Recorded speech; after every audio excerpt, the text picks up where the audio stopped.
The following is brought to you by the PLD Projects Network. It's me. It's PLD.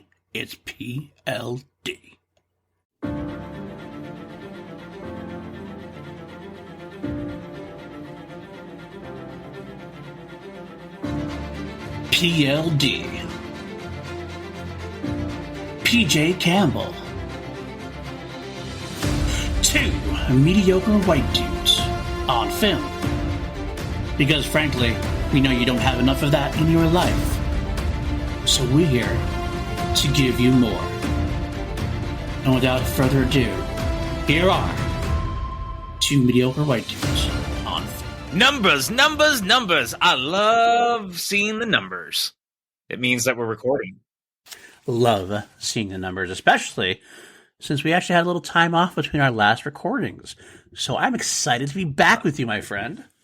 Time off, more like your computer fucking shit the bed. I don't know what you're talking about. It's not like a real vacation time off. It was more of a PLD's computer tried to kick the bucket on us, and that's not my fault. It's not really PLD's fault, but it happened. It is. I definitely had to give it mouth-to-mouth resuscitation, mouth-to-drive, whatever you're going to call it. I was thumping it. I was, giving it compressions, and here we are. We're back enough to get back into the country. It was kind of awkward. Yeah. I'm gonna be honest with you. Well, but I think some people would pay good money to see it, actually, though. So we can. All right, I have to ask you something. Okay. This has nothing to do with anything else that we're about to talk about. So this is going to be a great way to start the show because you know me. I stay on course all the time. Have you tried this new Starlight Coca-Cola? I have not. I've seen this out there. I've been wanting to try it, but I have not seen around it. How is it? What does Starlight taste like? It tastes like s'mores. Tastes like s'mores. A cola that tastes like s'mores. It's like a s'mores tasting version of Coke. Of course, mine is probably a little less tasty than most people's because I get the zero sugar because I'm that person. But, I'm going to be honest with you. I think I kind of like this version of Coke. It's a little different. I mean, I don't know if I would drink it all the time, but as a one-off can, it's not bad. Well, I too am a zero sugar drinker as well, so I will give that a shot. I haven't even seen it around here, so I don't know if it's even around in my area yet, potentially. I mean, it's all over my store right now, and I'm in, Tucson, so I don't think that you would be... I'd have to assume that you could find it. I mean, I'm not going to lie. I'm kind of oblivious sometimes. I don't notice things like that, but I'm kind of like when I go to the store to get a drink, I got my blinders on, I'm going to get my zero sugar drinks, whatever. I've been drinking a lot of Mountain Dew Zero Spark, which is also excellent. Yeah. So I haven't tried that one yet. It's good. Have you seen Mountain Dew has hard ciders now that are zero sugar? I really want to try it. I want to try it. I've not seen them in the wild yet. We're going to find them. It's on my list of things to have. Also, I just want to congratulate you. Titans premiered on Friday night. Great job on some of the questions. Well, I would likewise like to congratulate you for Titans debuting on Friday and writing some of the questions. And here we are. We're just congratulating each other, pat each other on the back. Yeah, exactly. Screw you, Andrew Guy, calling us out on the action guys over one question. He did. I'm just kidding. I love you, Andrew. He loves us. He was right. He was right about that question. He's right. He was right about that question. I will never pretend that he was not right. No. That was one of those questions that, in hindsight, could have definitely been trimmed down. But people also, we have a certain thing that we have to do, right. And sometimes it gets ahead of us. Well, I think also some people don't really understand. We write thousands of questions and trimming thousands of questions down. So sometimes they just start floating together in your mind. You're looking through documents and documents and documents of questions. Sometimes you're going to miss one or two that we maybe should have trimmed more, maybe should have inverted something differently. But overall, we think we do a pretty good job overall, so we'll take it. I mean, I think we do a pretty fantastic job so far. I mean, I'll be honest, it's not a spoiler per se, but we've seen quite a bit of the season already. Yeah. And I'm very happy with the direction of what we've seen so far. And I don't even say that just because you and I are writing the questions or anything. It helps that I'm very proud of our work, but I think that there's been a lot of really cool stuff that's been going on. There's a lot of really great things happening. I really dug Titans, by the way. I do want to talk about this real quick. I really dug Titans. I loved the look. I loved the feel. It's really taking me back to what made me love the show, but in a like more premium format is the best way to describe it. Well, for those of you who don't know what we're talking about, by the way, I don't know how many of you listen that actually don't know. Oh, wait, I'm PJ. That's PLD, by the way. And hey! We're welcoming you to PLD Projects and talking about we are two mediocre white dudes on film, but you're also two mediocre white dudes. Because there's not nearly enough mediocre white dudes in this space. Anyone who saw that review that was floating around earlier of Turning Red, there's clearly not enough mediocre white dudes in this space. So we're going to fill that void. Dumbfounding review, by the way, it is of Turning Red that was floating around. It is god awful.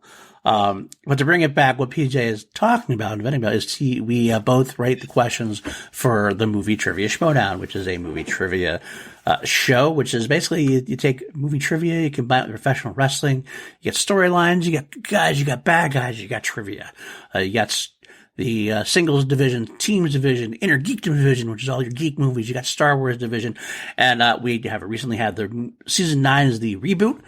We just have now started a new season where we're tearing it all down and building it back up. And Friday Night Titans is what kind of is the baby of that. The birth of that is now Friday Night Titans, and it's the way the Schmodown probably always should have been. And it took us 9 seasons to get there, but we got there. I'm really glad Christian decided to take an edible one night, and that was the brainchild of the edible. Like, he's been very honest about that, so I don't feel like I'm putting anything out there that's, like, slanderous. He 100% took an edible, and Titans was born. Right. And the funniest thing about Christian Harloff, who is the brainchild behind this Schmodown, him and Mark Ellis obviously came up with it in a pizza place a long time ago now. Really getting and then old let now. You and I be involved. I'm never going to understand. Yeah, I'd never understand that as well. But the funniest thing is Christian was famous for, like, the digital age. The pandemic shut us down for a bit. Digital age was great. It definitely kept us afloat. We did a lot of good things. But it did limit us compared to what the show is we usually do. And I think Christian kind of lost a little bit of his joy because of the digital era. He obviously wasn't as big a fan of, like, calling matches and writing storylines. He got reinvigorated by this, and you can always tell the product's always going to be better when Christian Harloff is excited. And Christian Harloff's excited is when he'll call everybody he knows, like everybody he's working with, and go, "I got this idea. I got to run this by you."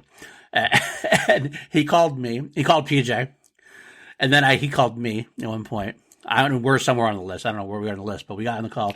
And I'm on the phone with Christian. We're both pretty close to the top, I feel like, a lot of the time. It is true, I think, recently. But the funny part is I remember getting the call from Christian about that. And sure enough, while I'm on the phone with that call, I look down, there's PJ calling me. And I'm like, yep, PJ already got the call. That's basically how it happens. Because that's really a Little League game of telephone.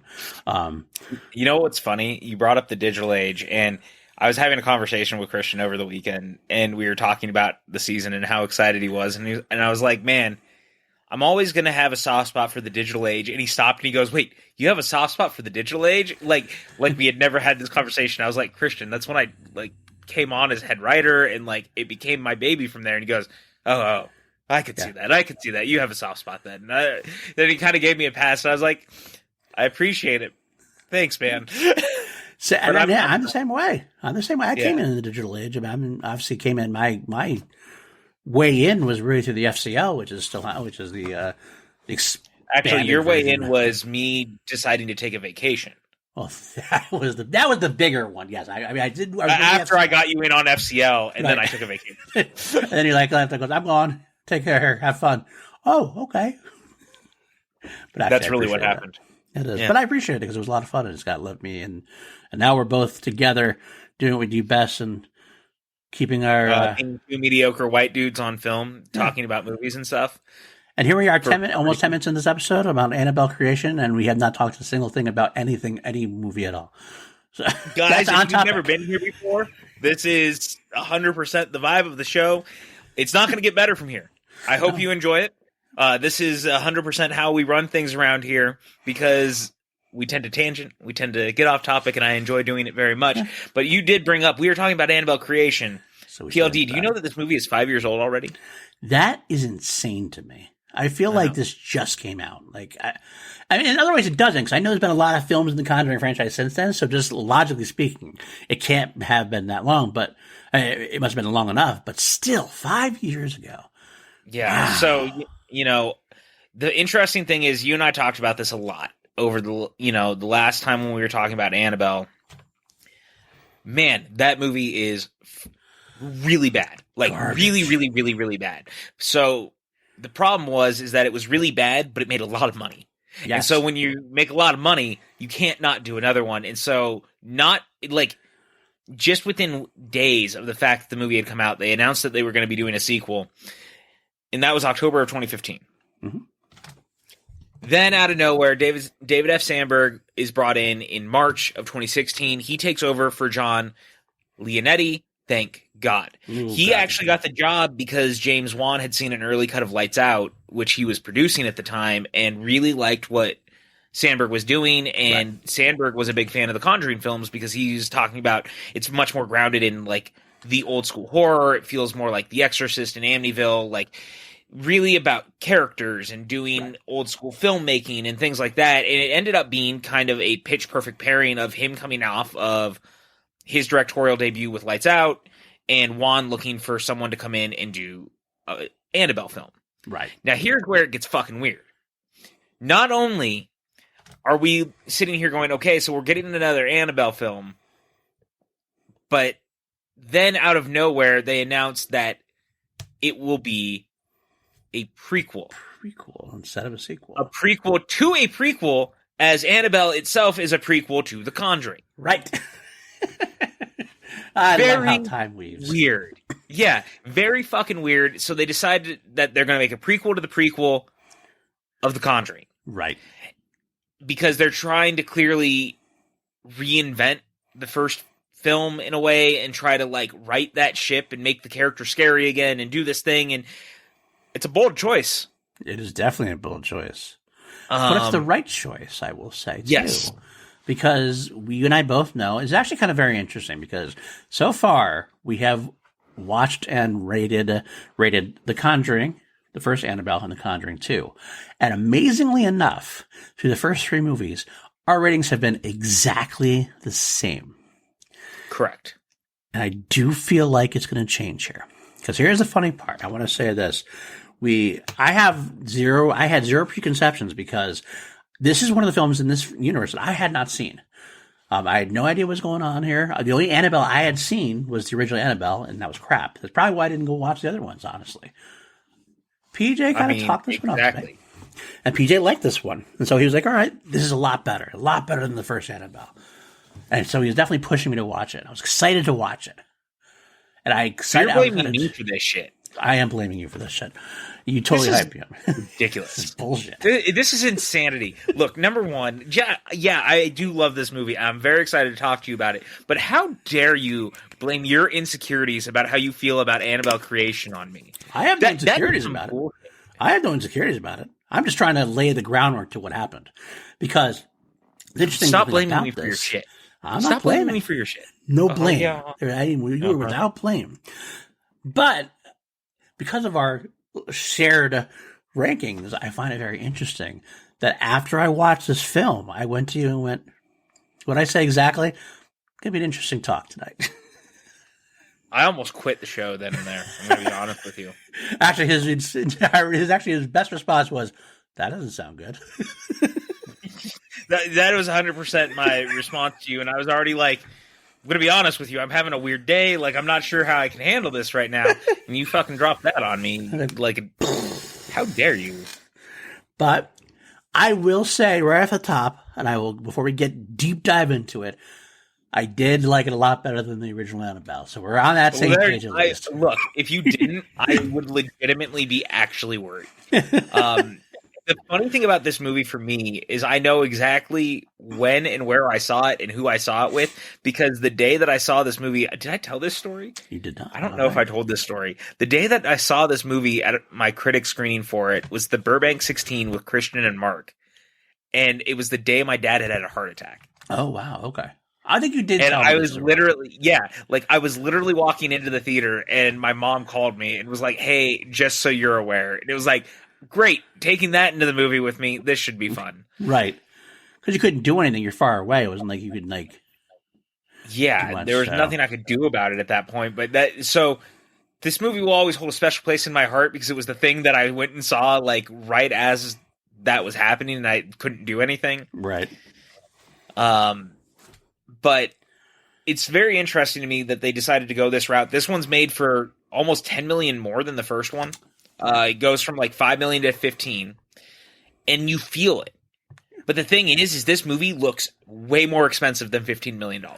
I will give you that. I will say right off the bat that David F. Sandberg is a much more competent director than John Leonetti ever could be. Much more. He's a great filmmaker comparatively. At least in that one, I've only seen the one film from John Leonetti, so I shouldn't say that. Like that's his. I hate to judge a filmmaker. Mortal Kombat Annihilation. Oh, that's right. He did that too, didn't he? Yeah, we went over this. We went over his right. actual filmography. I kind of blanked that. I blotted that out of my memory.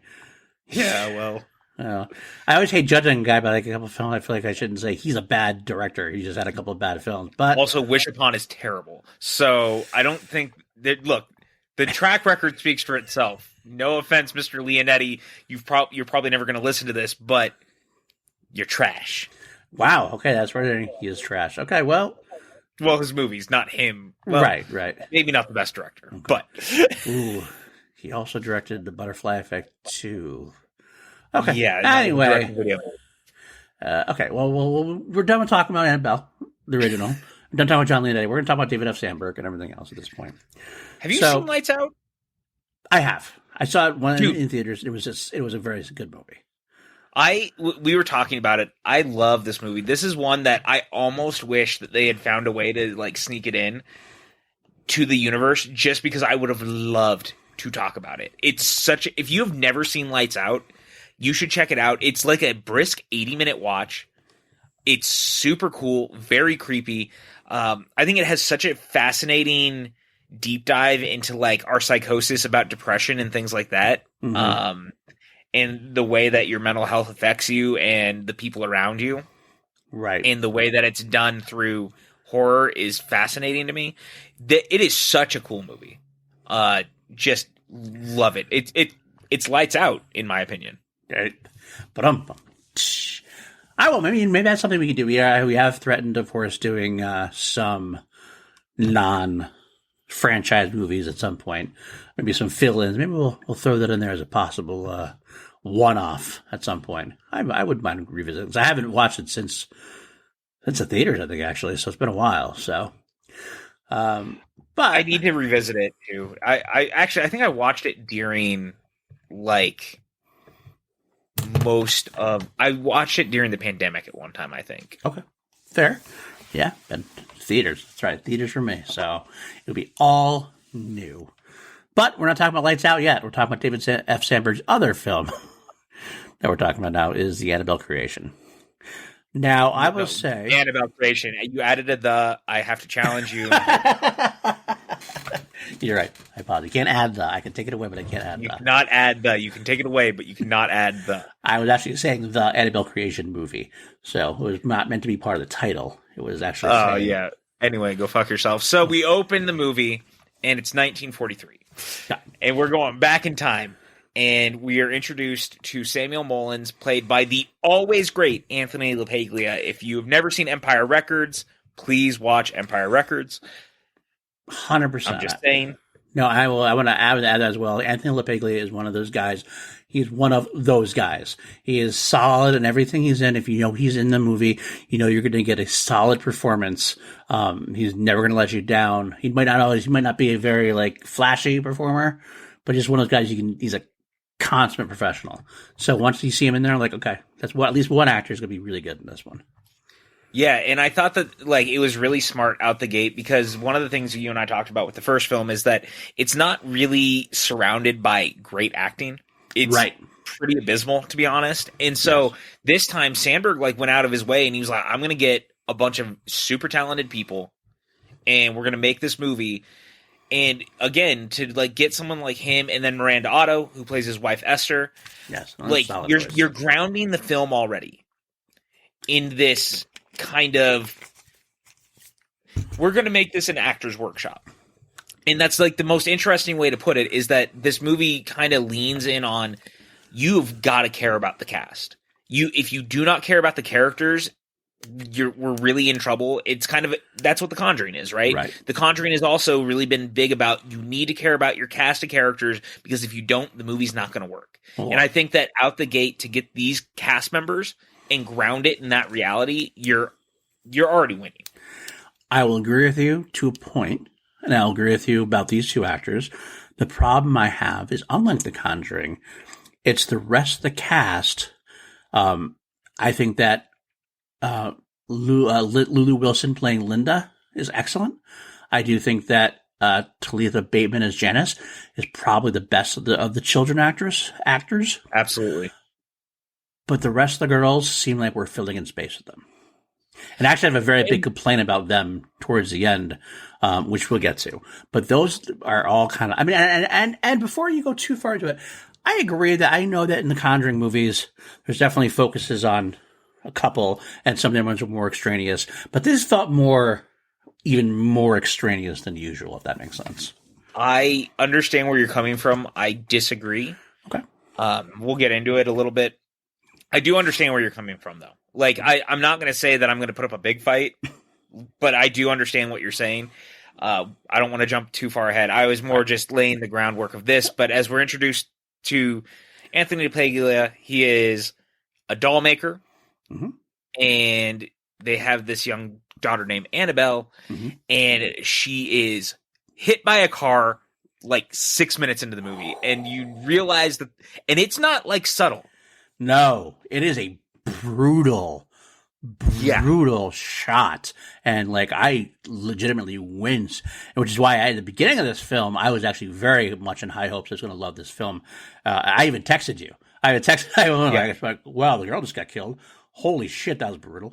I was like, this is great. Oh, and I should mention, I do like, we see the creation of the Annabelle doll at the beginning. Like, the whole opening of the film is him creating the Annabelle doll. And what I love is, he's like putting the eye in and stuff. And when he puts it in, he actually puts on the box, it's going to be one of however many. Right. They never make another one. Right. But I love that we saw it being created in this way. And the daughter's name, of course, is Annabelle. They nickname her B. Right.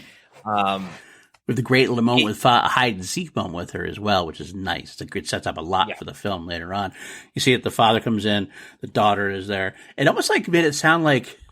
I love the little note she leaves. Right, the note she leaves is perfect, and the note that he actually responds with, she writes, hide and seek, come find me, and he's like, I found you, and starts tickling her. It kind of almost looked like that there was something wrong with her, maybe? I thought there was something, because, like, Miranda Otto came out saying, like, oh, she's gonna be too heated or something. I was like, is there something overheated? She doesn't want her to overheat. Right, which is kind of weird, but, like, that. No, it was the joke that so she could come in and start also tickling her. Right. It was like the fun kind of, well, good, now it's my turn to. Right. I actually like that. There's a really great. It feels like a very real family union. It does. To me. At least I was an only child, so it was only me and my parents, and that was very kind of reminiscent of the way that I remember growing up. Like, I don't know. So to me, it feels very real, and I've always liked that. I've always appreciated the opening. The hide and seek thing is so great because, again, it feels kind of like a tie back a little bit to the Conjuring films because as the first film opened, remember, it's the hide and seek game, and the hide and seek game is where they find the basement. So it kind of sets up a similar vibe, but it feels so welcoming and so inviting, and then it goes south so quickly when she gets killed. Yeah. And it happens so fast. It does. It's you're not really expecting it at that point at all. No. It's kind of like, okay, it happened. Like, you kind of get this, like, you get the Pet Sematary vibe, like, a split second before it happens. Because you see 100%. The car, like, driving down fast, but he's, like, working with the wheel, and I'm like, okay. And all of a sudden, the car's driving, I'm like, oh, wait, is this gonna, and the nut comes off or the bolt comes off the tire and goes out, and she goes out to get it, and you're like, oh, fuck. Boom! You don't even get a chance to breathe. And it's terrifying. The noise is so loud too. I had it turned up when I was watching it, and like you hear it, that thud. Like it's god awful. It's not subtle. It's not subtle. But what's interesting is that from there, the film jumps ahead 12 years. Yep. And we're inside this bus full of orphans headed to the house. Right. Because the Mullins have decided to open their house to let these girls come and live there in the years since what has happened. And they're, Stephanie Sigmund plays Sister Charlotte. She's the mother that's kind of watching over all of them. Right. And really love this character, by the way. I think she's a nice grounding point to the girls. Agreed. And I think she's a lot of fun, and she really, really stands out. But they get out there, and kind of similar to The Conjuring, once they arrive, there's kind of this fun tracking shot type style of the girls getting to see the house, because we didn't see a ton of the house. We basically only saw the living room. Right. And we start to see more of it. Right. And Anthony LaPaglia is kind of coming through, and he's much colder now. He's much gruffer. He's seen some stuff. But it's not overdone, which I like, because there's a potential in like a lesser actor where he would have overdone everything with that, as far as like his gruffness, his anger, his whatever. It was just kind of more of like as a guy who saw a tragedy, had a traumatic experience, and 12 years later it's still affecting him, but he's also quote unquote moved on. I mean, he's moved on as best he can at this point, but he's not the same person. It's definitely been life changing. I will say I did like the intro to her as well, the girls, and Sister Charlotte. Is a good, solid character. She's also someone who could have been annoying, because she's like the adult who is not going to believe you right away, kind of thing. You kind of get that character already built in, but she's not very annoying about it, which I like. I did like the introduction to Janice, like in the car, where you don't see how she has any issues, and then when she gets out of the car, she has the polio, or the remnants of the polio from prior to the film or whatever. I do like that.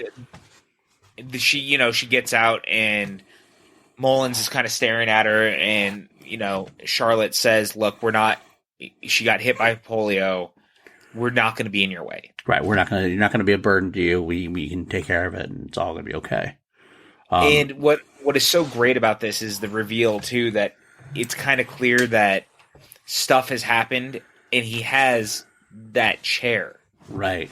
That's built in the house that actually goes up the stairs, so she can still sleep upstairs instead of having to be downstairs. Well, that's one of the reasons I like to say is all of a sudden we get hit with this thing. When I do love how Sandberg presents this, and it's more not necessarily Sandberg, it's actually how it's written. I think it's cleverly written. How we find out that Miranda Otto's character is like bedridden, and like they make mention of a condition, that she had an accident.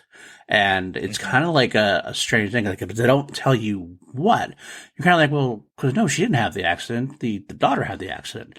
So it's kind of leaves you like this sort of like, okay, well, that's a little mystery. Like, okay, well, what exactly happened? She doesn't get out of bed. Okay. Well, it makes for a nice mystery to kind of lead on to. And you see, so therefore we're like, oh my God. So something more happened. So Anthony LaPaglia's character, Mr. Mullins, now seeing the death of his daughter, and then this other thing, which we don't know about yet. And there's a very interesting way that this is all actually shot and presented to us too, though, because there's almost like this kind of gothic style is the best way to describe it in my mind, of the way she's kind of hidden from the world, and like the way the bed is set up. There's like these drapes that are kind of over it that you can barely see through, so it kind of makes it like foggy and looking and different, so you never quite see what's going on. Right. But something terrible must have happened. Right. And I really love it. I think you're right about the writing, but again, I think Sandberg also goes an extra step in the way that it's even shot to be portrayed. I'll agree with that too as well, because I will say one of the notes I did have is I did like Sandberg's usage of shadows, and just like, I mean, every horror movie uses shadows, but he kind of used it in a very effective way that doesn't seem like it was like a subtle use of shadows, and not like overly cheesily done. Well, he likes to play in the dark a lot more than Juan actually seems to, because this movie actually, a good portion of it takes place more at night in darkness, and that sets it apart a little bit from the other movies. Not in a like bad way, it's just different, and you can tell he likes playing with the shadows, like you're talking about. He enjoys that. There's something scary about that, and I've always liked that. Specifically, like the first time I noticed the shadow play was when Janice uses the chair stair, She gets to the top of the stairs and no one else is there yet, and you hear that the shadow of the back. She's looking around, and there's that shadowy play going on, and that sense of like something else is there. There's a presence there. Yeah, which of course, then they're all kind of choosing the rooms or whatever, and she walks towards B's old room, and it's locked. Right. And Anthony LaPaglia very quickly is like, "No, you can never go in here." Right. And never go in. Again, that could have been overdone, but LaPaglia chooses to do it a little more subtly, which I preferred in a way. It was kind of like enough to like, because you didn't.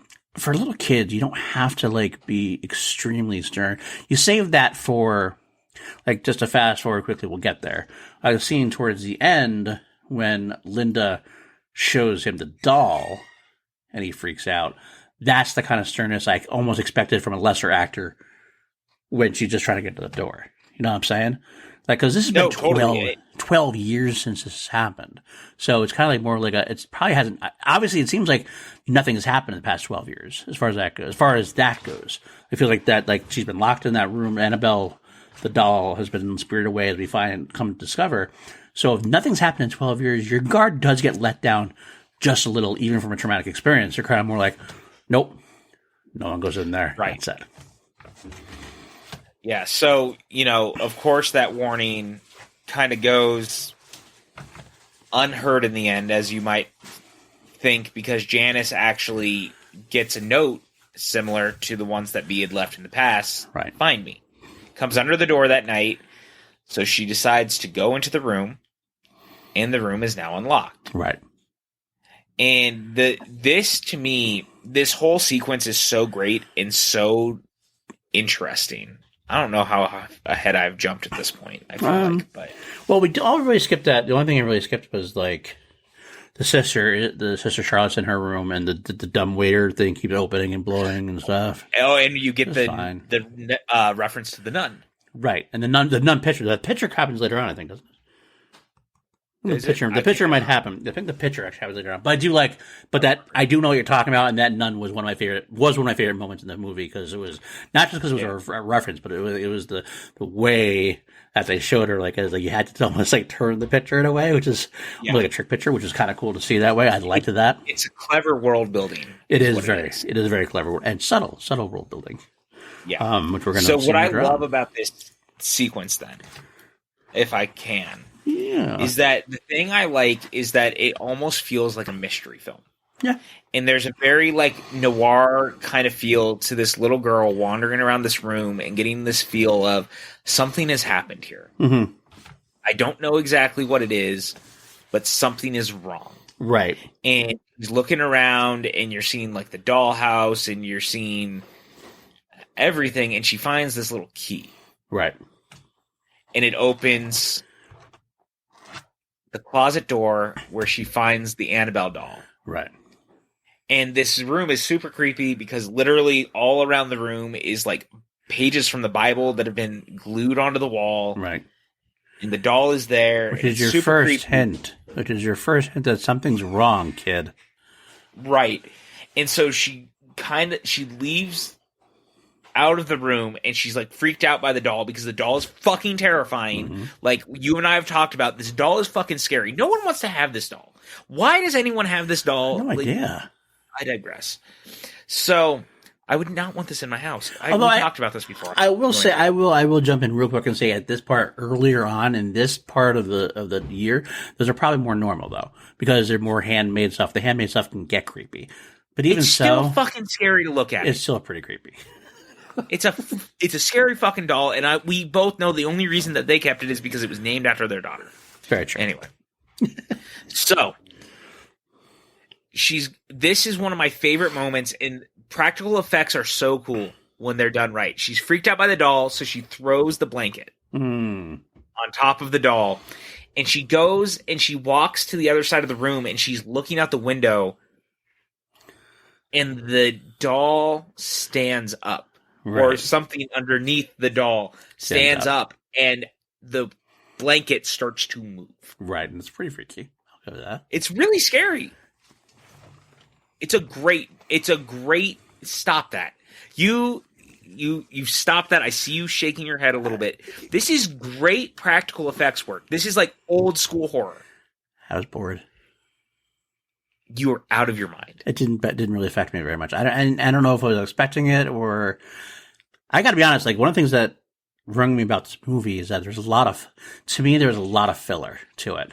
I feel like it took 49 minutes before he got like a real solid like attack on somebody, like, horror wise.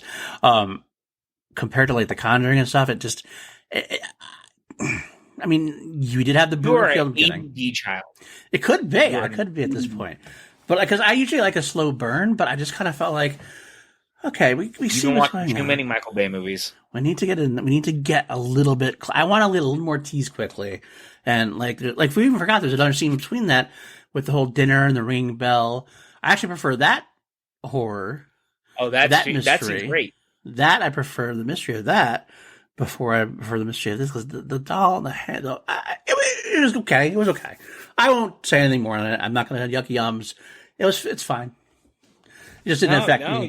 Didn't affect me like it affected. You're a hater. It's fine. I'm going to make sure that's known. PLD is a hater of cool practical effects and creepy haunted house movies. I think that's a total lie. I like good. I like good haunted house movies, and I like good special effects that make me feel creeped out. But this didn't just make me feel creeped out. I got creeped out by some things in this movie. This was not one of them. This makes me sad. I think this scene is so great, and maybe it's because I just think that inherently the idea of putting – this is going to sound so bad. Inherently the idea of putting children in danger is a good thing, and having children in danger inherently makes shit scarier. So I just want to make that known for the record. PJ likes scaring little kids. No. I think movies scaring children in particular. Do not twist my words. I do not need PJ likes scaring little kids. People knocking on my door. This is a bad move. I don't need people knocking on my door later for thinking weird things. Don't let PJ near your kids. He's going to scare them. God. How did we get here? I don't know. I did not. That is not what I said. That's what I'm hearing. You overzealous mother.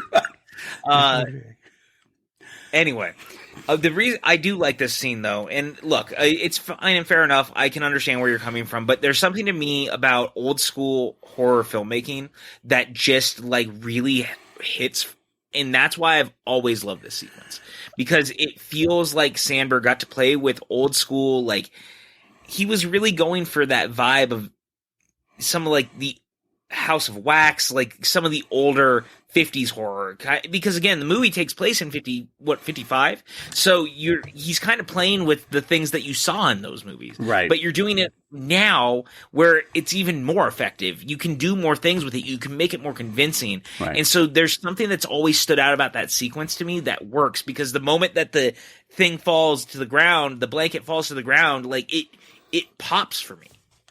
And I'm not going to say it's a bad sequence. I'm not trying to say that at all. I agree with what you're saying about him getting to play around with that. It is very retro. It just passed me by without affecting me very much. That's all. It's fine. But okay. I'm just judging you a little bit. That's okay. I will say we see the next sequence I want to talk about. We have the girls outside while Janice is confessing to the sister, which is fine. It's fine. But here's one of the things that bothers me. Girls explore, and we get the scarecrow. I fucking hate everything to do with the scarecrow. Really? I do, because it seems so out of place, and like, I'll talk about this a little more probably at the end, but the whole sequence at the end screams to me, we need to find something for these other girls to do while the main story is going on. Who is this scarecrow? Where is he coming from? What is this to do with? Why is this scarecrow here? The demon's over here with the doll and the girl. What the fuck is this demon thing with the scarecrow? There's no story there. There's nothing about this. All of them, because they need something to happen, the scarecrow can come alive and start harassing the other girls who need something to do while the main storyline's going on. That's what screamed to me the whole time. It seems such filler. I kind of see where you're coming from, but I don't necessarily mind, because in anything else, like, I don't really mind it as long as it works for me. And in a world where there are a bunch of orphans who get moved into a house, you're bound to have a little bit of that filler. But as long as it's kind of fun to watch, it doesn't bother me. And I love the Scarecrow sequences because they stand out in this way for whatever reason to me. They remind me of a lot of the Warren house, which inherently is probably part of the idea, is that we see in this world, the Conjuring world of universe, whatever we want to call it, there's all these things in the world that are inherently easily manipulated by demons. And a scarecrow on the farm in the middle of nowhere is such a great choice and something that I think stands out to me because we've all seen scarecrows be scary. Like, you've seen a scarecrow as a child somewhere along the way when you were driving down a road, and it just looks scary. Right, and I agree, but if it was Annabelle enveloping into the scarecrow or whatever, it's fine, but Annabelle's already doing something else, so, like, I get distracted by, okay, well, Annabelle's over here. Who the fuck is this demon? We never hear from him again. Like, also, like, they get away from him and, like, they start dealing with Annabelle again. Like, what happened to that demon? Where's that guy now? Like, it just, if it was simply, I think I'd been better off if it was simply like the light bulbs coming down, objects being moved. You could say it's still Annabelle's spirit in a way, I guess, affecting it. I wouldn't be as bothered. But having a secondary demon that just never gets talked about again, never gets really mentioned again, it's kind of like, well, why are you here? Like, who are you? Where is this coming from? And where is this going to go? Because there's no ending for him. So the house is blessed and everything's fine. I just want you to know the demon is also Annabelle. I just looked to be sure. The demon is able to transfer itself. The scarecrow, also known as Annabelle demon, appears in Annabelle creation in the form of a scarecrow. Its origins are unknown. So it is also the Annabelle demon, which makes the most sense to me because, as we've seen in the past, the Annabelle demon is able to move around and, like, hop thing to thing or person to person. But isn't it supposed to be able It does not bother me. It's supposed to be able to say yes. Like you made a whole deal about the demon was able to possess the doll because the parents gave them permission. The parents didn't give them permission to do the scarecrow, did they? We don't know. We don't know. But it's not Who said. said it?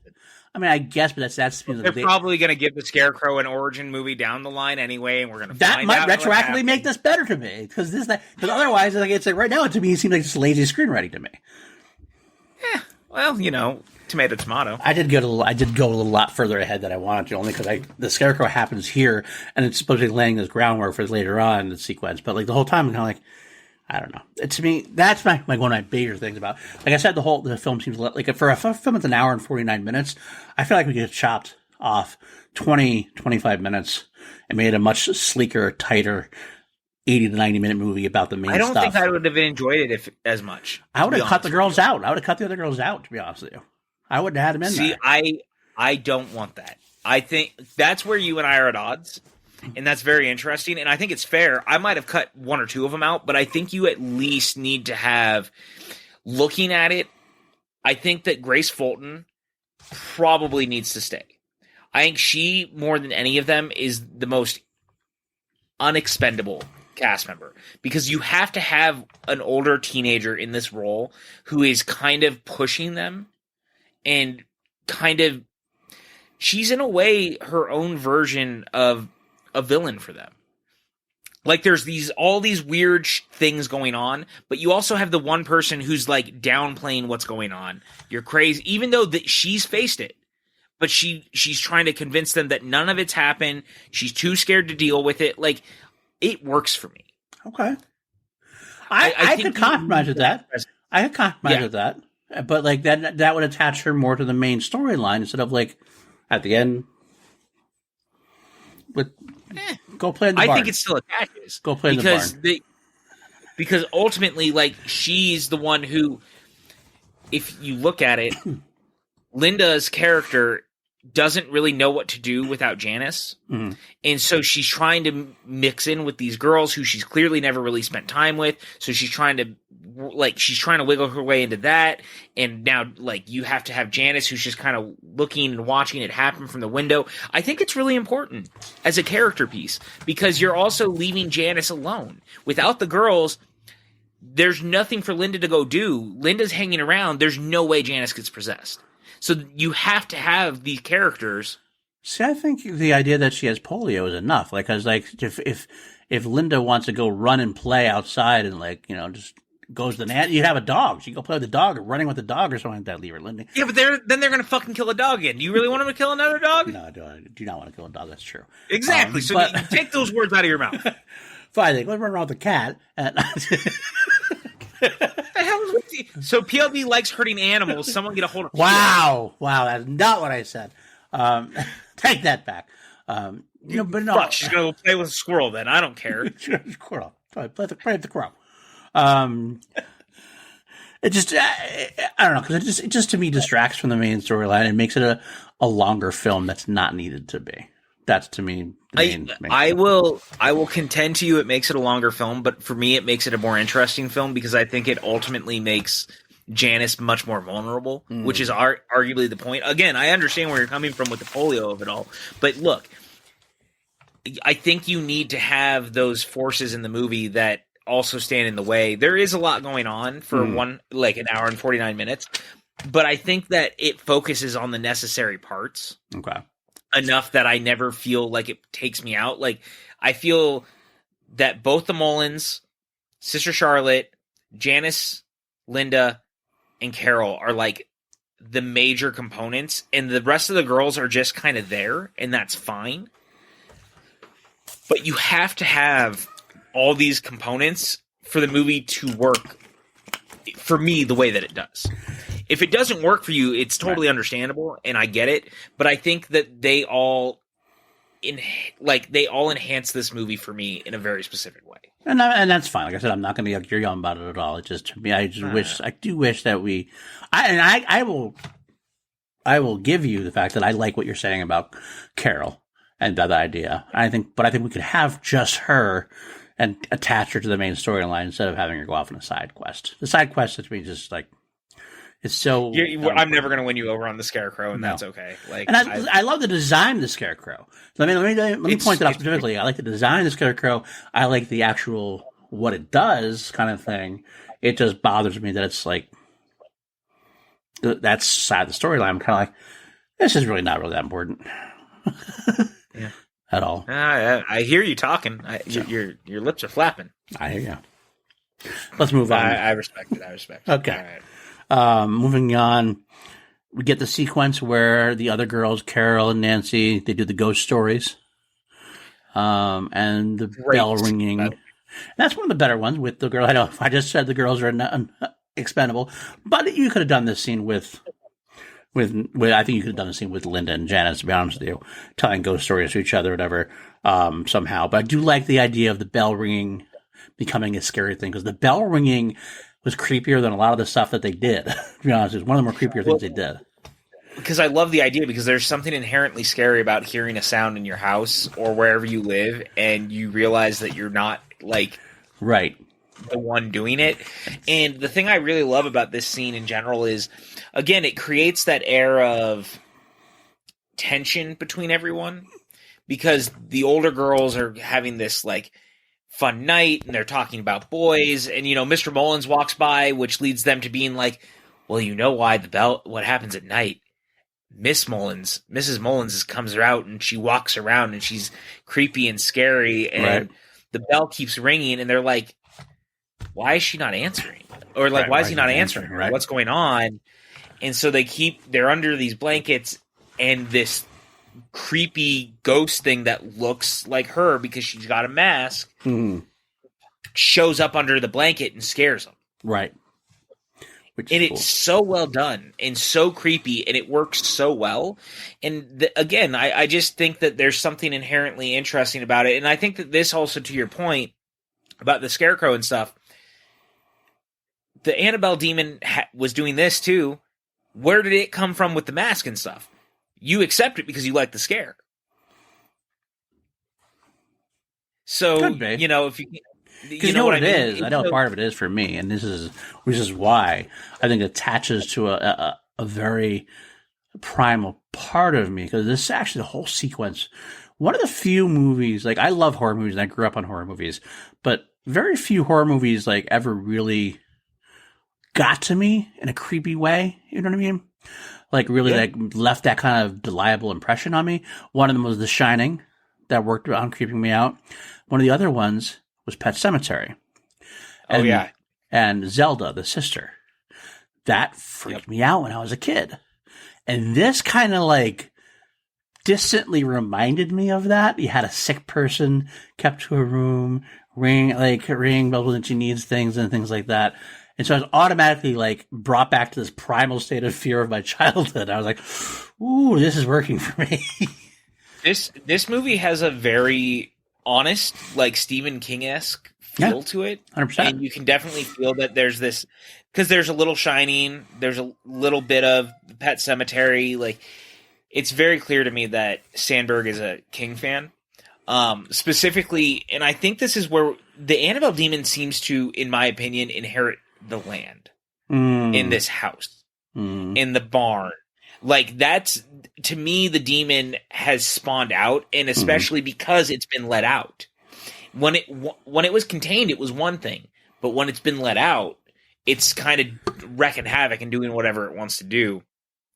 This scene is great, especially because, you know, from there, that's when they start having all this. Carol's like, well, it never happened. You know, we scared ourselves last night. It never happened. None of this was real. Even though she saw it, she was there.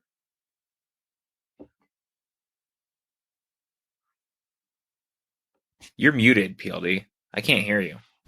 Wow. I hit the button accidentally. I thought we left that behind. But anyway. I thought so too. You scared me, and I was like, did my speakers go out? You know, guys, this is what happens. We are constant professionals here. Constant professionals, never get anything wrong, except for when I have to cough and I just had to mute the button and then just not unmute it. But regardless, we mentioned Pet Sematary, we mentioned Stephen King, you mentioned Sandberg being a King fan. It makes me think, how awesome would it be to get a Mike Flanagan directed Conjuring universe film? I would lose my mind. I mean, dude did his own version of the Annabelle prequel with Ouija Origin of Evil. If you've never seen Ouija Origin of Evil, could not. You really should. I kid you not when I tell you that movie is actually super creepy, super fun. Yes, really well made. Henry Thomas is excellent in it, and it's a prequel to a film that's a piece of shit. To be honest, 100%. Like, I think it may have been even like close to the same year, to be honest with you. I'm looking right now because I'm very curious. I want to say 2016 for Ouija, I think. I think you're right. Yeah, 2016. So that within a year of each other, these two movies drop. And Lulu Wilson's actually the lead in that one. That's right. I forgot about that, actually. That's true. If you guys are Hill House fans, there's quite a few of the Hill House cast members in it. So, it's so good. And I think about that a lot. Like, I would love to see Flanagan jump into this universe. I actually really wish he had done Conjuring 3 since Juan didn't. Yeah, that would have been the best. But he seems real fixated on TV, which I'm not mad about. I'm not entirely mad about it. But I would love to see him go back and forth a little bit. He's done a lot of the series, and I love his series. But Doctor Sleep is one of my favorite films of the decade. You know how I feel. It's in my top 150 of all time. Like, I love that movie so much. 100%. I'll say this. I know what he's been wanting to do, and he has been very vocal about it, and I am praying he gets to do it. He wants to do a Dark Tower TV show. Which I don't know whose... Yeah. I don't know whose hands he has to grease. I don't know where... Like, money needs to be given to someone somewhere to give Mike Flanagan the Dark Tower. Please. I don't care how much. I don't care who. Just make it fucking happen, because I would do anything to get a Mike Flanagan Dark Tower TV series. So good. Oh my God. Think about it, dude. I know. You know, he would do so well with it. I need that. I need that now. Like, I am still scarred by the Dark Tower. Not because it's like super terrible. Like, it's not great. The problem is that it's just a passing, middling film that like is so kind of a sequel. But yeah, God, man, like, I would do someone get that man the Dark Tower tonight. Please, please, please, please, please. If I wake up tomorrow and The Dark Tower being directed by Mike Flanagan is announced, I might cry. I would cry as well, but I want to see him do both. I want to see him do that and the movie. So let's make him do everything. Just do everything, Mike. Direct everything horror-wise. God, I just want a Dark Tower TV show. I can't tell you how much that would fucking rule. I love The Dark Tower. Yeah, I know you do. I love it as well. I do like it quite a bit. So, but we're going off topic again. Let's bring it on back. Bring it on back. Us? Bring it on back. So you're out of your mind. Us off topic. So this is when we actually get to see Charlotte talking to Mrs. Mullins. And we get to see, for the first time, she has, like, the Phantom of the Opera mask. Basically. Yep. So it leads more. It's basically that. We're leaning more and more, okay, so something happened to her face now. But why can't she walk? We don't know that still at this point. We're kind of like, what's going on? What is this condition? This is one thing I will give credit for. David Sandberg definitely lays out this mystery slowly and teases bits and pieces to make you find. And just when you think you know more, you're like, oh, and it's just, you want to know more questions. There's more questions to it. The thing I love in this scene too is the way that, again, very kind of like old school filmmaking, but you barely see her face in the reflection of the mirror. Mm-hmm. And like Sister Charlotte's kind of looking, but trying not to, because she's trying not to push, obviously, because she knows that she's not really supposed to see, but man, like, it is so good. Mm-hmm. So it works creepy. So well. It's so creepy. It works. Next we get, I forget where it was, I wrote a note. There's another picture, another trick with pictures. I think Janice has the picture of Annabelle, and the eyes are glowing in the picture. Yeah. And it's creepy and go like that. I like that. But then we go see Janice go back in the room. This is one of the most effective things for me. And it's a simple tactic. It's not even, there's no effects. There's no scare. It's all about tone. And it's when Janice finds the diary or the journal and she reads through it, all of it stops. She keeps going like 4 or 5 pages later. Dear diary, today I came home. And it's so creepy. And Annabelle's there. It is, and the lights go on, and this is a sequence I wanted to have happen before. Because to me, this is where, like, it was too, like I said, I think some of them were moved too slowly for me. I wanted this one a little earlier on. Because this one did affect me well. I can 100% see where you're coming from. I think it's well placed for me because I'm more on board for the rest of the movie than you are a lot of the time, which is okay. Mm-hmm. Like, I'm already into the world and I'm already like, I'm letting the build grow. And so the moment that happens and you see that, like, my heart stops every time I watch it because I know it's coming, but something about it just like, it's so eerie. Yeah, it is very solidly done. And again, Sandberg's so good at this. He's good at building tension. He's good at building to these moments that crescendo in the right way. And the thing about this moment is ultimately it becomes the moment where the movie goes off the rails. Yeah, right. We get the first attack, finally. Yeah. You get to see the demon Annabelle's there. She's in person. She turns around and there's the demon Annabelle, and she grabs Janice's hands and causes her to bleed. This is 50 minutes into the film, which is why I felt it was a little slow. It shouldn't be 50 minutes. We get the first real, but this is my first real scare. And dude, I love the Annabelle design in this. Yes. I think that when the way she's like looking out the window is so great, and you're seeing her reflection, and it's the same little girl who, Samara Lee, who is Annabelle. And she's just like looking out the window and she's kind of just tapping the glass so slightly. And it's the turn and the demon face and like just it's so creepy, but it's also kind of a simplistic creepy. Like they don't make it, it's demonic, right? Right. but I think the best way to describe it is like minimalistically demonic. Mm-hmm. They never make it seem big and scary, and like it just feels creepy. Yes. I don't know. It's the eyes. There's something about it. Just Oh, it's so good. It is so good. so good. Linda gets attacked. She gets thrown down the stairs, basically, and she's set up into a wheelchair. The next thing that's important, I mean, she comes back. There's a little bit of ho-hum about her being like, upset and things like that.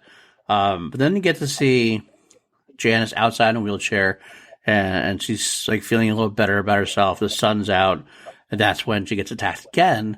And the nun-like character, like it's I don't know who it's supposed to be. Is it like it's still supposed to be the Annabelle? It is still okay.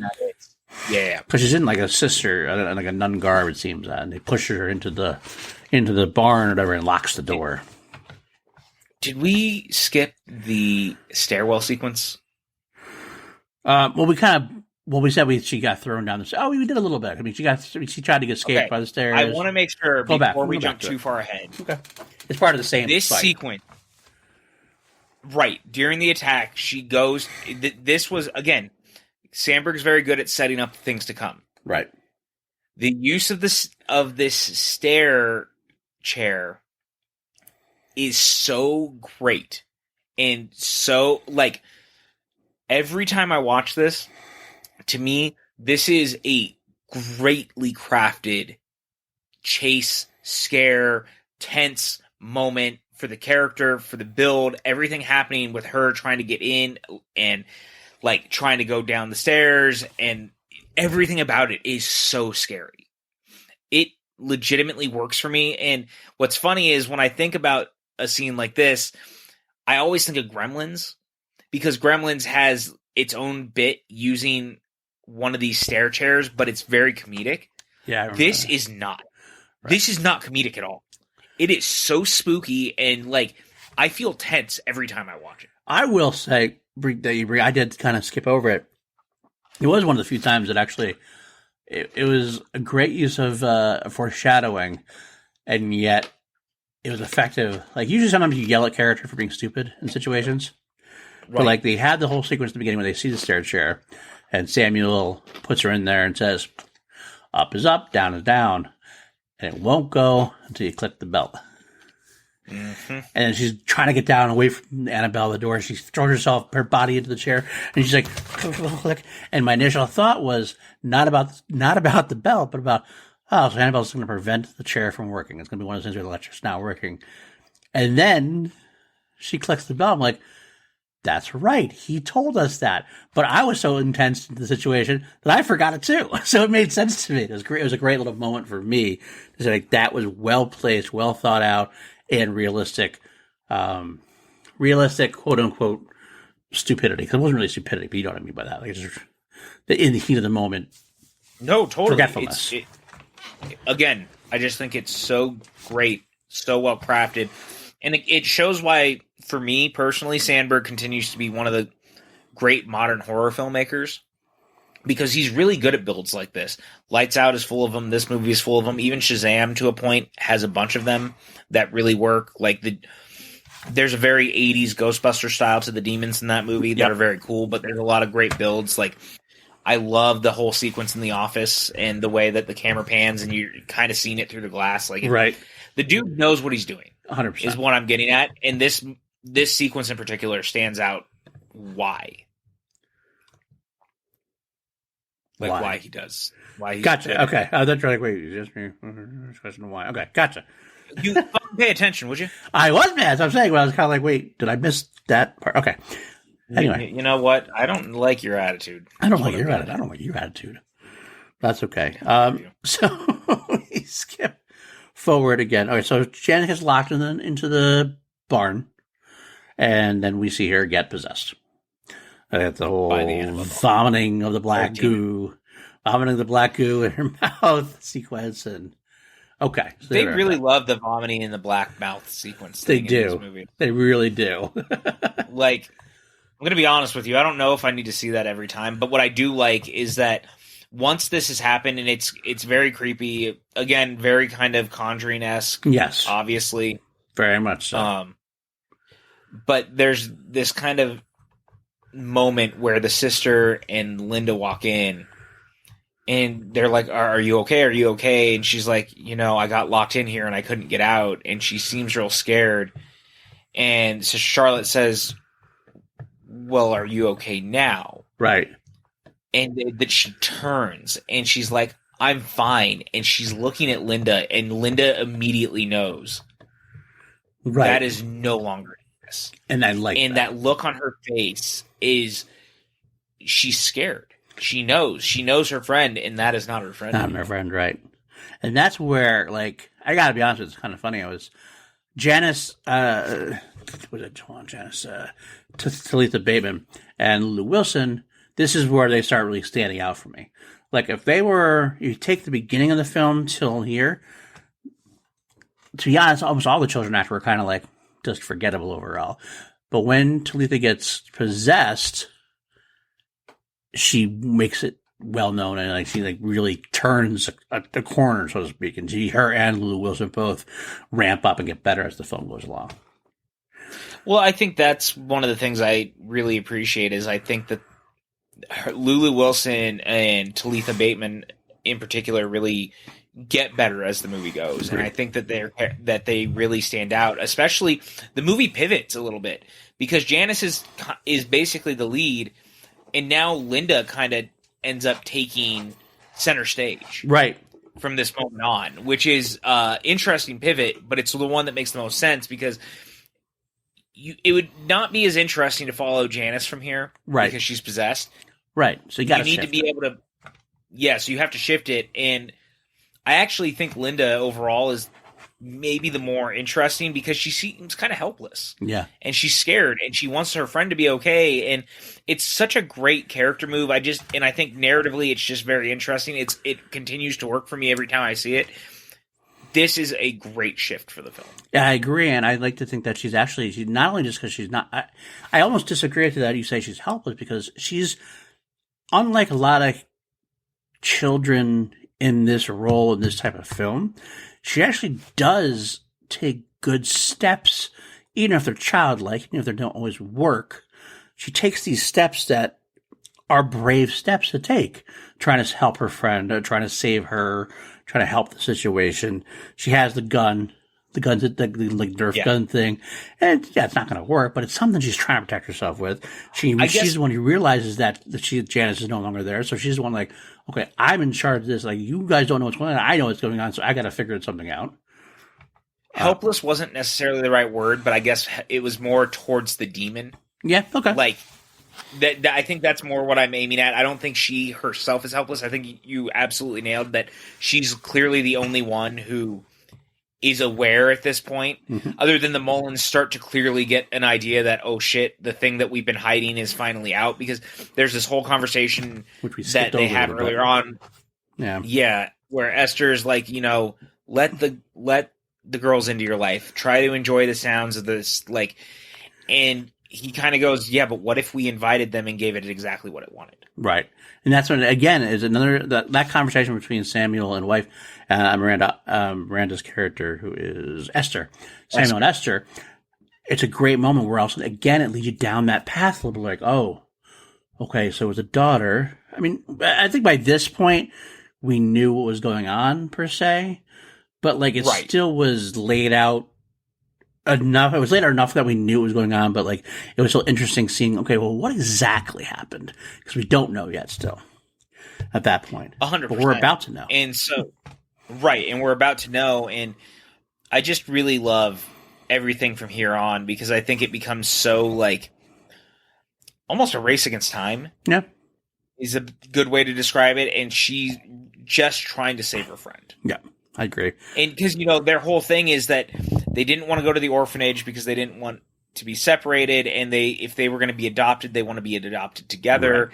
Right. I really love the dynamic, actually, between Janice and Linda a lot. It is very really solid. I agree. It's really, really solid.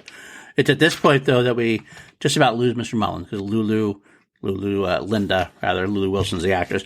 Linda and Mr. Mullins have the moment on the porch. He thinks something's going to happen, and he's like bonding with her. He's doing what Esther said. He's trying to bond with the woman, trying to do stuff. And then it happens. She's talking about the doll, and he freaks the fuck out. And rightfully so. Because now everything is going wrong at this point. Everything that possibly could go wrong has gone to the utmost wrong. And we get him going to confront Annabelle and gets the note just like before. And this is one of the more gruesome kills of the. Oh my God. It's so creepy too. With the fingers snapping back and everything else. And it's like, holy shit. The way, he's holding this cross. And again, great use of shadows, by the way. Right. Yes. Again, great use of shadows. Because, the demon Annabelle is like in the shadows and you can kind of make it out and you see it a little bit, but you don't see it a lot. Right. And there's just darkness and he's holding the cross out towards it and his fingers start snapping backwards one by one. And the sound, oh God, it looks painful and this thing destroys him. Right. Oh, God, it's so good though. And then we get the best part. To me, one of my favorite parts of the whole movie, Linda takes a doll and tries to get rid of it, throws her down the well, and she can see my Sister Charlotte's, what's going on? What are you doing? And that's when Sister Charlotte finally sees her get pulled in by the demon, or attempt to get pulled in. Sister saves Linda, and closes the well door. And my favorite line read of the whole movie is right here. I like to try to tell you guys all the time what my favorite line is. You hear the demon like knocking on the well door or whatever. And Sister Charlotte's like, what is that? And Linda just goes, who cares? Run!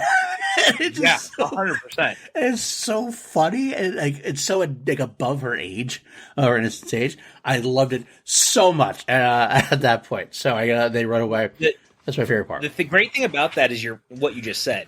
It's one of those things that in a horror movie you always hear the people being like so concerned, and this was 100% the horror movie speaking back. Why does anyone ever ask that question or matter? You want to get out if you want to survive. Right. God, it's so funny.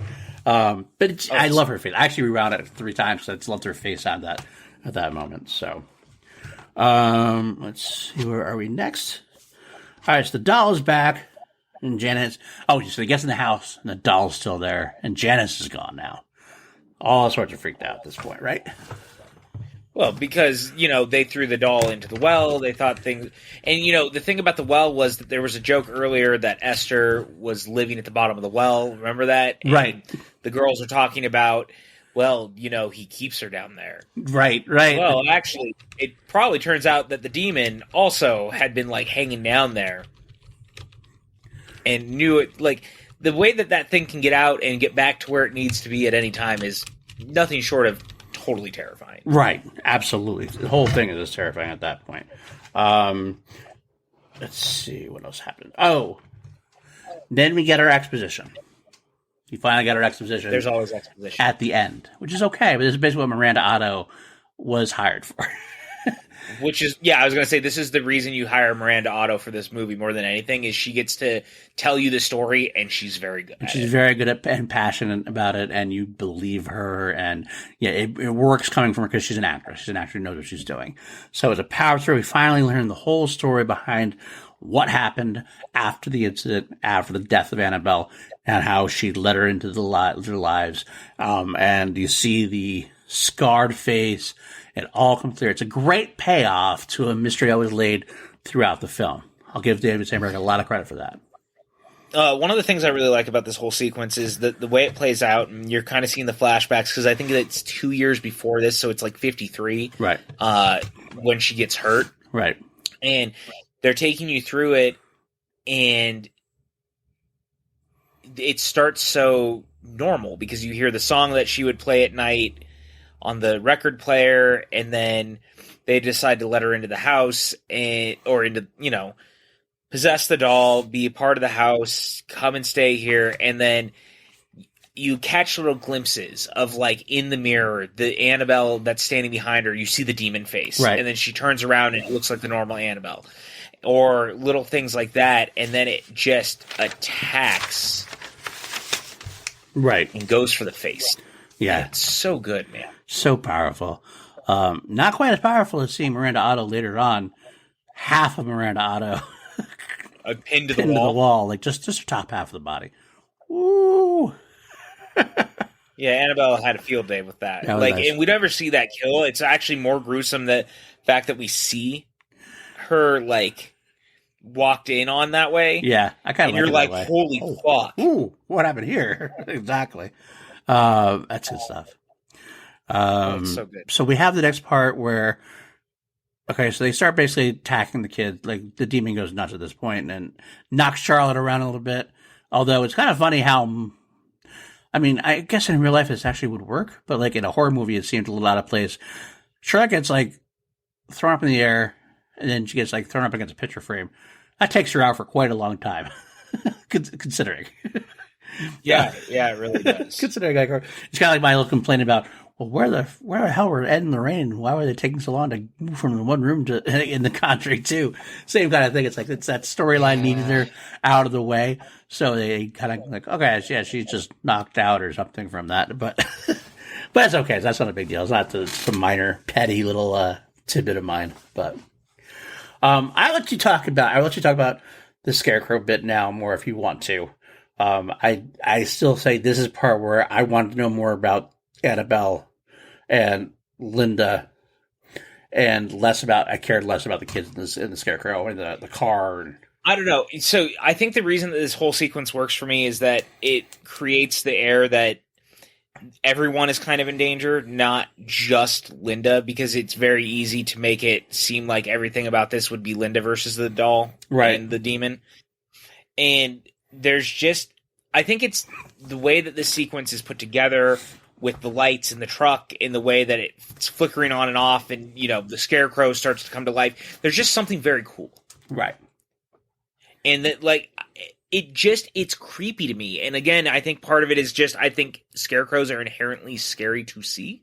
Yeah. I think that there's a inherent, they're faceless things that you hang in the middle of a cornfield or your farm, and you're trying to scare things off. So one of those things coming to life, and there's the great sequence of it, the hands, right, as like the demon hands start to come through and stuff. It just looks so cool, man. I agree. And maybe that's it. Maybe I'm a superficial person for enjoying it as much as I do because I think it looks cool, and I think the tension is really built well.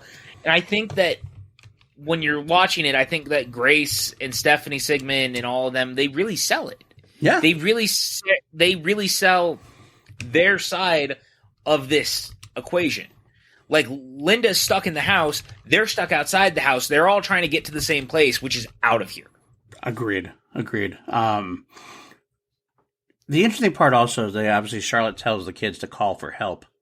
That always throws me for a loop. Like, she sees what's going on, calling for help. You're going to call the cops now. What the fuck are the cops going to do? It's kind of like they had the whole thing of The Conjuring 2 is like, that's what happened in Conjuring 2. The cops came and couldn't do anything. So it's like you already played that card in a way. So it's kind of like, but I guess it makes sense. Who else are the kids going to call? Because the kids are going to know to call the church or anything. It's not going to be the Ghostbusters. Right, that's right. That's the wrong. Although, you know, in Annabelle Comes Home, we do have the youngest Ghostbuster there, right? McKenna Grace. Yeah, that's true. I'll say this. I think of that line now. I got to see a revival screening of Return of the Living Dead the other night, and now all I can think about is anytime I forget about this scene. Every time the zombies call into dispatch to have more cops sent out so that they can eat the brains of the cops. So now every time I just think it's just a setup to be like, we need people to be destroyed in this movie. It would be to call the cops. You know what I'm saying? Right. We only call the cops to create more bloodshed for the creatures in the movies. And I think that's such a great running gag in that film that I almost wish we would see more of that type of stuff, because once you know it's happening, I mean, maybe I don't want more of it because that movie came out in like 84, 85, maybe 86, whatever year it was already ahead of the joke, but it's so true. Very to much like so. the only reason you call the cops in a movie like this is to create more bloodshed. Right. It's funny. They don't actually do have more bloodshed for them. They actually get there and the situation's pretty much over because they get there. Yeah, in this one they don't, but normally speaking, But normally they do, right? So the ending pretty much happens. They get Annabelle. They get to throw her back into and Janice back into her closet, so to speak, with the Bible pages. And the ending does kind of happen kind of quickly. And we'll talk about the whole ending that you were mentioning before. You had some issues with. But my first issue with is that all of a sudden the cops come home. Janice is gone because she's like ripped her way through the wall. I guess she couldn't do that as a doll, but they could do it in Janice form. So that's what happens there. But the priest comes there, blesses the house. It's like so quickly, like, all right, we're all good now. You're good. And the doll's a conduit. There's nothing in the doll. Who wants it? What? Who wants this doll? Like it's just a doll. It's just a doll. He's just so earnest about it. You're like, I don't want that doll even when it wasn't. The doll's scary enough looking without being just involved. Again, I argue that no one actually wants to own this doll. This doll is fucking terrifying. Right. Like, just looking at this doll, it's fucking terrifying. No one wants to own this doll. Right. No one. But then we get to the end, and I'll let you take the lead on this for now. All right. So this is the only thing. Like, I appreciate what it's doing, but this is the way that they decide to tie everything back to the original film. Is that Janice has disappeared. She's now going by the name Annabelle. And she ends up in, I'm going to guess it's another orphanage of sorts. And we see parents show up to adopt her. And they give her, number one, I love the little nod to the fact that the real in-life Annabelle doll is a Raggedy Ann doll. Right. So they give her a Raggedy Ann doll when they're grabbing her. Yep. But we shift through time, and it turns out that Janice is Annabelle Higgins, who murders her parents at the beginning of the first film. Right. And we cut to the last part of the film, and this is kind of where it's a little weird for me, just because I understand why they're doing it, but we're cutting to footage of another person's movie. Right. So we're not ending on the note of the film, we're ending on the note of the first film. And that seems very strange. I get what it's going for, but it's such a bizarre turn for me because I just do not like the first movie. I didn't need you to go into that it's her that far. Like, just the setup of that is her would have been enough. Yeah. I didn't need to be reminded of the first film to get there. I understand that part of that, they're doing it because there's some of the audience may not understand, but it's such a strange ending for such a good movie. Agreed. I will say also, I would go halfway with you. I didn't mind seeing the different perspective, like the new footage they shot, basically being from the Higgins perspective. That same scene from Annabelle that we see just from the other side. Right. I didn't mind that because that was new footage to me. That was new. Brian Howe came back for that. Gary O'Malley came back for that. And seeing it from that angle is fine. Once it flips back over and you see the same movie, it's kind of like that. I agree with you 100%. It seems like it's such a weird way to end it. It's like, why are you just going to... I mean, I don't love it when they do that in the beginning of films when they show flashbacks that are like old sequences too much. I don't usually like that very much. Sometimes I do, but... Yeah, fucking take note, Rocky IV director's cut thing. Jesus Christ. Yeah, that was fucking ridiculous. Talk about a movie that overdoes that. That movie, the director's cut of Rocky versus Drago, is legitimately 10 minutes worth of just rewatching Rocky 3. Yep, 100%. It is such a nightmare idea that I remember watching it and I was like, what the fuck, dude? Like, I know that part of it is this idea, I'm guessing, is that he assumes that not everyone has seen Rocky 3 in a while. It's been a long, long time, right? But like, my God, there had to have been a better way of doing that. That was so up its own ass. Agreed. God, I do not like that. I'll be honest, I didn't care much for the director's cut overall. There's some decent ideas, but I think tonally trying to change that movie was a massive mistake. I liked what I thought I was going to like it a lot more than I did. When I said, I was like, ooh. Me too. Ooh, no. You and I remember when we both watched it, and I was like, I expected to really like this, and I did not. Right. Like, it made too many not that we're doing a Rocky podcast, but like there was just so many weird changes, even down to changing the aspect ratio, which is super bizarre because it cuts off parts of the screen that shouldn't be cut off. Right. During like the training montage, it cuts off parts of Rocky's head. Very bizarre choices. By the way, love that, man. Not that we're a Rocky podcast, but if you join patreon.com/PLD projects, you actually could, at a certain tier, suggest a franchise for us. So we could become a Rocky podcast for a little bit if somebody decided to suggest the Rocky franchise. I would never say no to doing all 8 of the Rocky movies, is all I'm saying. Neither would I. And I'd probably choose to do both Rocky 4 and the Drago cut because they're so different. I mean, I'd be fine with that. I think what we would do... We do one big episode? No. So we do Rocky 1 through 4, 5, and 6. Then we do Creed. Then we do Rocky 4... Drago cut. Rocky versus Drago. Into Creed and then 2. go into Creed 2. I'd do it that too. Because they're so... The idea of Rocky versus Drago, not to drag this on, is that it's supposed to be tonally closer to Creed 2. Right. So it would make sense to do an episode closer to it. Maybe it'll make us think of it a different way, potentially. Probably not, but maybe. Probably not. I still think you can't take literally the greatest 80s time capsule of all time and then whittle it down to try to make it like super dramatic and like against the DNA of everything the movie is. And I understand what Stallone's going for, but shit. I mean, the worst part about it, there's a way that it could have worked. Because I liked a lot of the new footage that they did show. Like some of the sequences they showed. I was like, that's kind of cool. I could see that added on. I could see that working out. But just the way he did it. And yeah, again, we'll go over that later. He totally fucking cuts his son out of the movie. Like the character, not his actual son. But like that kid has no dialogue anymore. At all. Really? Like he has a single sequence comparative to... Like I missed the whole him watching the fight at home and being so excited that... Yeah, shit. I loved that part, but that's gone now. Gone. But I digress. Damn you, save that for the Rocky podcast. But here we are at the end of Annabelle creation. It is time to see how far we diverge. But we're definitely not going to be the same rankings as we were as the first 3 films. I want to hear your rating first. What do you rank out of 11? Because we always turn everything up to 11 here in the PLD projects. I'm going to go with a cool 8 for this one. Cool 8. Okay. I think that it's I think it's just so well made. I like all the cast members.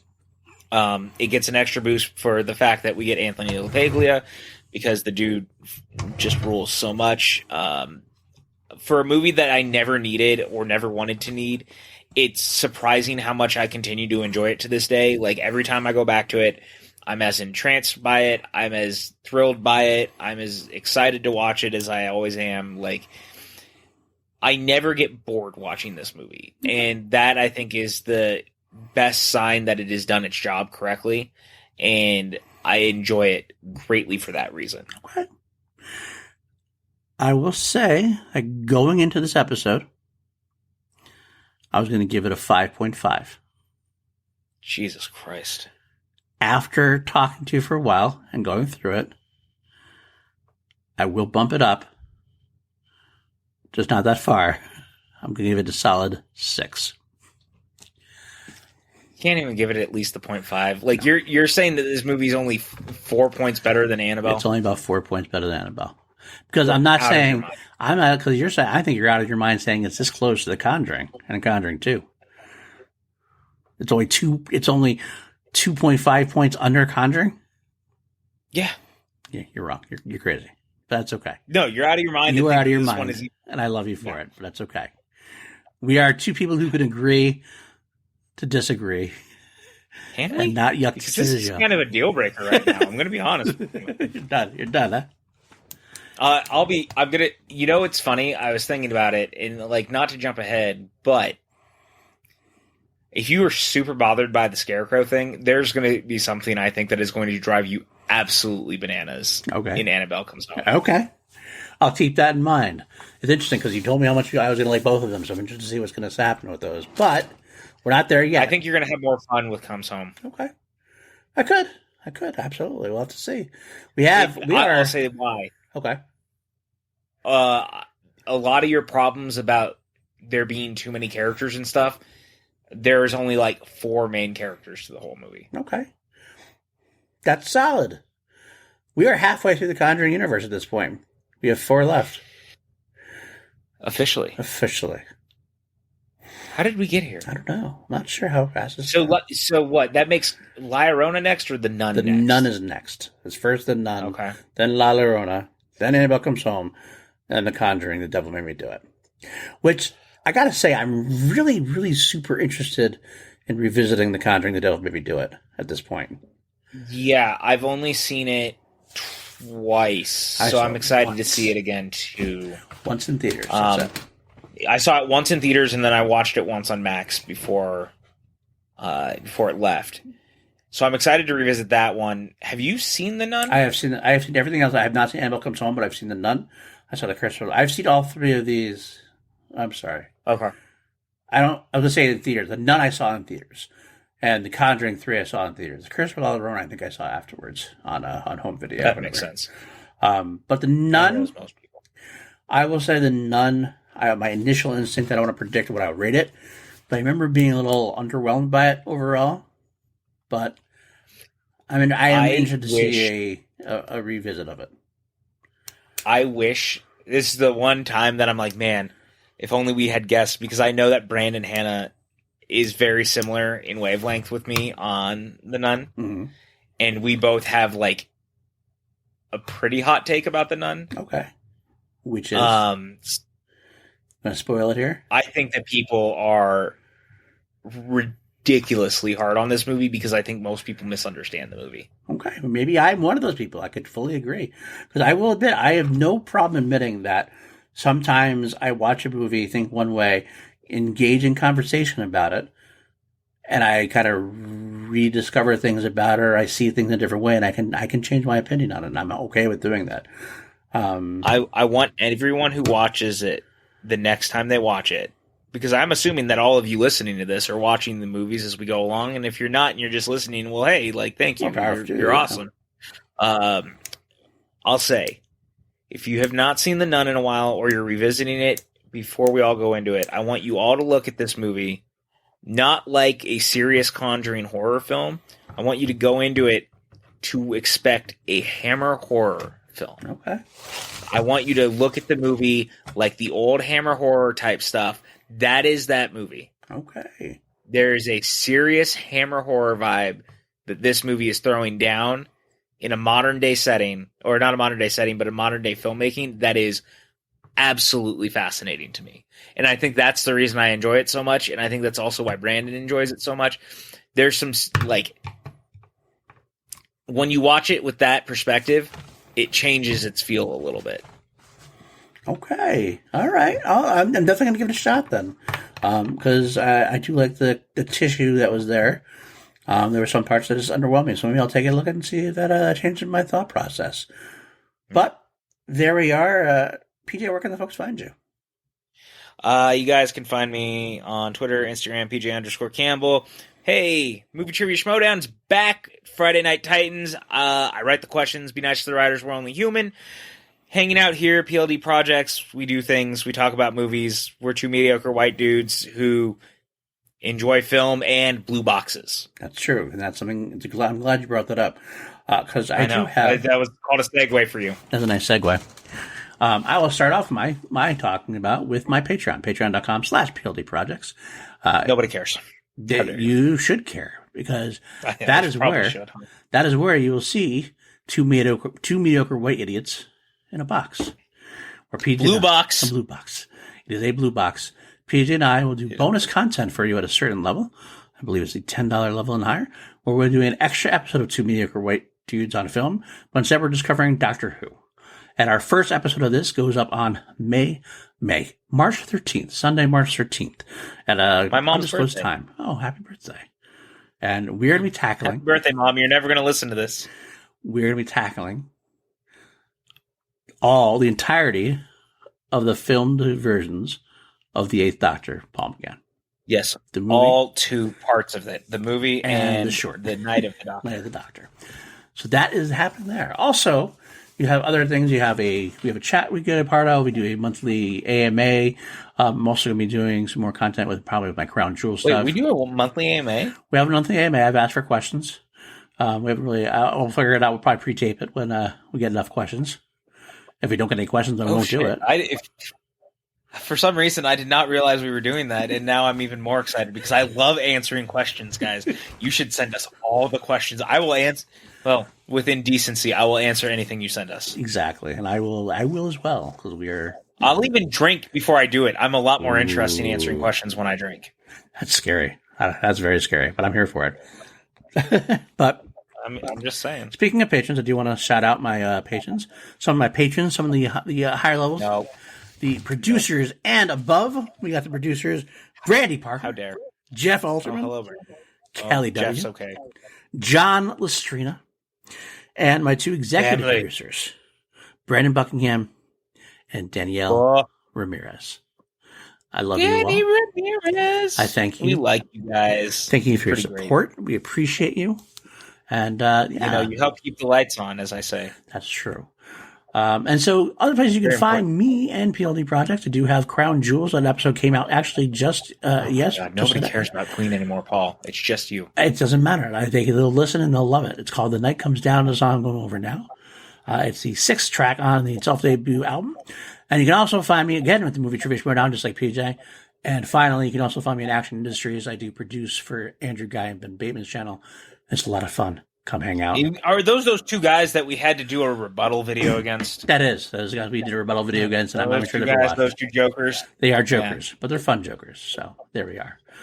But they're more interesting than I almost said something.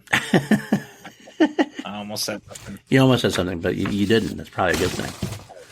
Yeah, I probably shouldn't spoil a recent movie, huh? Yeah, you probably shouldn't do that. But regardless, it's time. Thank you so much for hanging out with us for this time. Come back for The Nun. But until then, stay mediocre. Only be mediocre. Never be better than that. Never. You're just living the dream. Just coast on your mediocrity. Never underestimate the power of mediocrity. Take care, guys. Bye, guys.